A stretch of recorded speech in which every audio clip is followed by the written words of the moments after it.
You know, we're all searching for that secret sauce, right? That one thing that keeps us fired up and chasing our goals for the long haul. Well, today, we're going to dive into a simple, but honestly, a really powerful idea from psychology that might just be the answer. It's called the Goldilocks Rule. First, I want you to look at this number, 18. Just let it sit there for a second. What on earth could that mean? 18 years. Seriously, could you dedicate yourself to one single thing for that long? Especially with, not much to show for it along the way. It sounds kind of superhuman, but one person's story proves it's totally possible. Yeah, his story is pretty wild. We're going to look at how a comedy legend was made. And believe me, his journey did not start with a bang. It was more like a whisper. So as a teenager, he starts performing in these tiny little clubs, and let me tell you, it was not glamorous. We're talking small audiences who were way more interested in their drinks than his jokes, and get this, one night, he performed his entire act to a completely empty room. Can you even imagine? Talk about a tough gig. And his progress was just incredibly slow. As a teen, his act was like 5 minutes long. By 19, he'd managed to stretch it to 20 minutes, but only because he started reading poems just to fill the time. It took another whole decade of grinding it out before he was getting spots on shows like Saturday Night Live. This was the opposite of an overnight success. And the comedian who went through all of this? None other than the one and only Steve Martin. After all those years of basically thankless work, he became one of the biggest stars on the planet. And he actually summed up his own 18-year marathon perfectly with this quote. A full decade just to learn the ropes, 4 more years to get really good at it, and only then, only after all that, did he hit what he called a wild success. So, Steve Martin's whole story brings up this massive question, right?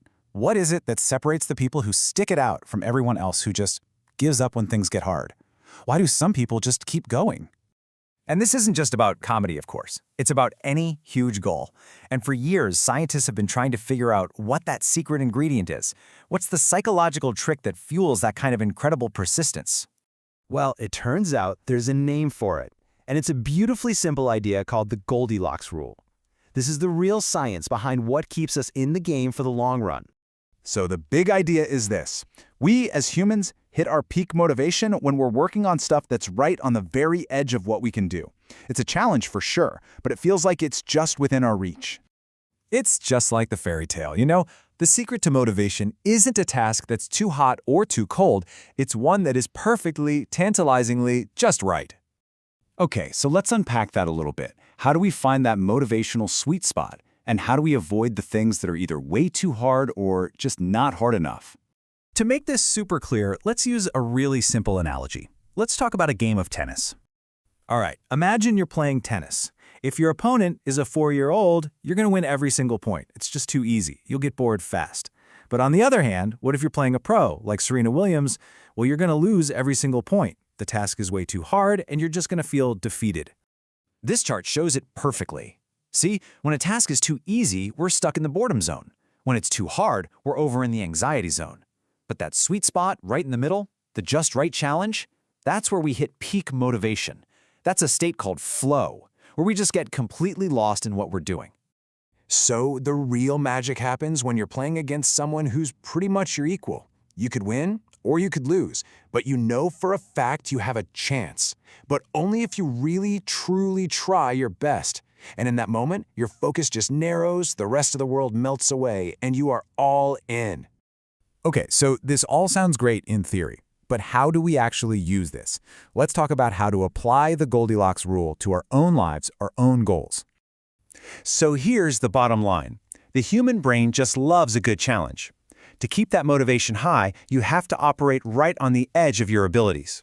That's the zone where you feel completely invested, where all the distractions just disappear. And that's the real key to keeping that fire lit for the long haul. And that's the crucial point. We have to look for challenges that are manageable, not completely overwhelming. And this brings us right back to Steve Martin. He didn't try to become a comedy god overnight. No, he just focused on making his 5-minute act a little better. Then maybe a 10-minute act. Every step was a just right challenge, and that's what kept him going for 18 years. So, I'll leave you with this question to think about.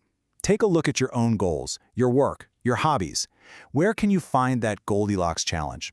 What's that one task in your life that's not too hard and not too easy, but is perfectly just right? If you can find it, you'll find your motivation.